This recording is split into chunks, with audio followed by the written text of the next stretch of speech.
Hello and welcome to News in Brief on Graphic Online. In today's headlines, tanker driver in atomic gas explosion dies mysteriously.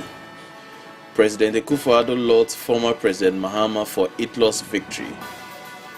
Court throws out Woyome's moves to stop valuation of his properties.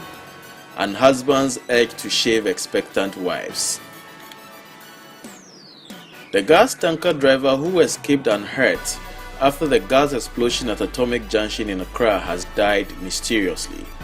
The deceased, Yusuf Saidu, was pronounced dead at the Tema General Hospital after falling unconscious during a meeting of LPG truck drivers on Thursday. The public relations officer of the LPG Marketing Companies Association, Mr. Kwame Oredu, confirmed the death. President Nana Akufo-Addo has paid glowing tribute to successive governments for the various roles they played in ensuring a favorable verdict at the International Tribunal on the Law of the Sea regarding Ghana's maritime boundary dispute with Ivory Coast. The president said this at a ceremony in honor of the legal team that represented Ghana at the Special Chamber of ITLOS. This victory could not have been achieved through the actions of one person, one political party, or one government. It has been a collective effort, and the important role played by successive presidents and governments should not be overlooked, discounted, or understated on such an occasion as this. It was in 2011 when the activities of our Ivorian neighbors led to the sequence of events that ultimately saw us seize the jurisdiction of the International Tribunal on the Law of the Sea, ITLOS. It was in 2014 that my immediate predecessor, His Excellency John Dramani Mahama, took the courageous decision to initiate arbitration through a notification and a statement of claim dated September 19, 2014. Ghana invoked the jurisdiction of ITLOS after 10 rounds of negotiations between Ghana and Côte d'Ivoire had not yielded any result. In turning to the tribunal, Ghana's primary objective and interest was to secure legal certainty and thereby bring finality to a dispute with a valid neighbor. The Supreme Court has dismissed moves by Mr. Alfred Agbesi Woyome to stop the valuation of his properties by the government as part of efforts to retrieve the 47.2 million he owes the state.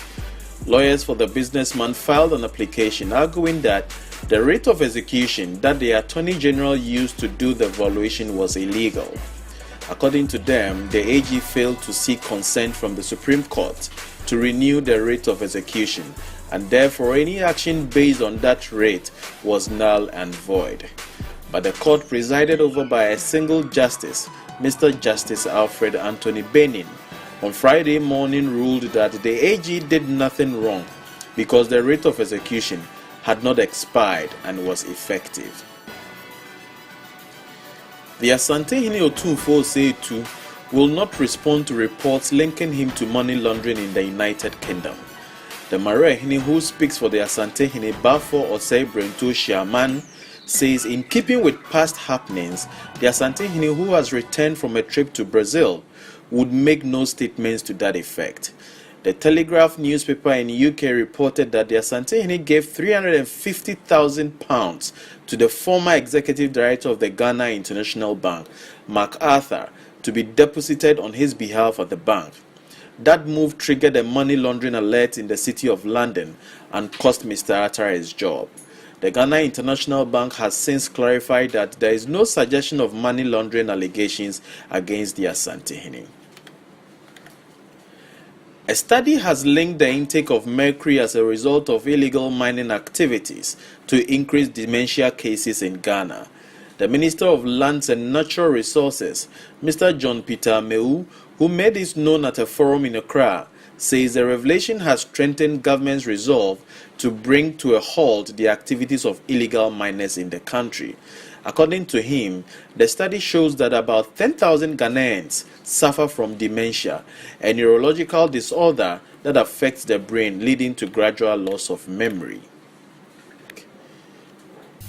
Illegal mining has contributed to destructions of our forests, poisoning of our water bodies, and causing a lot of environmental impacts on the health status of most Ghanaians. It has been established recently that dementia, which is becoming an increasing problem within the country, it's caused as a result of mercury intake into our body. Data in terms of reliability have not been established, but figures of this nature should be worrying to all Ghanaians. Under the leadership and guidelines of the President, we are determined to make galamsey an activity of the past through the implementations of the multilateral mining integrated projects. We must say as a government and as a party, we are not against mining. The methodology and practices that are undertaken in the process of extraction of the minerals, this is what the government is. Husbands have been urged to shave their pregnant wives to help prevent neonatal infections during delivery. According to a nurse at the surgical department of the Kolebu Teaching Hospital, Mr. Sebastian Naivo, this is necessary because babies have weak immune systems, which make them vulnerable to all sorts of ailments. He says pubic hairs harbor a lot of microbial organisms, which can expose babies to eye infections.